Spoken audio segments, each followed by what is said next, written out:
Wake Up Warrior. So I'm writing this book. It's going to drop soon. It's about our identities in Christ and the names he gives us. And so I'm reading through the Bible and I'm studying all the men of God and how he's changed their name. And Peter has always been my favorite character. Ever since I was a little kid, I loved Peter.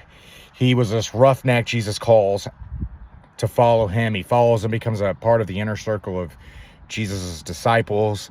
And he's always the first one to speak up. And he's always putting his foot in his mouth. And that's been me. I'll put my foot in my mouth every time. But while I'm reading, I come to where he gets out of that boat. And he's walking on the water and he takes his eyes off Jesus and he sinks. And then he reaches out his arm and he says, "Jesus, save me." And Jesus reaches out and he pulls him up out of the waves and he says, "Oh, ye of little faith, why did you doubt?" And that word doubt means two paths. And even though he had defied physics and he was walking on those waves, he forgot who he was walking with.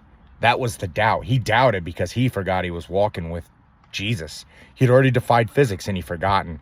And I do the same thing. I'll be walking through life here and I think, oh man, I've messed up so bad. You know, I got to figure out, God, give me a new heart, to save me, change me. And I think I've got some power within myself too, that I'm going to fix myself and I'm going to change to make myself an image that is acceptable for him. But when Jesus was standing there and Peter reached out his arm and said, "Jesus, save me," there wasn't a thing where Jesus said, "Oh, really? You want me to save you? Look how you acted. I'm right here walking with you."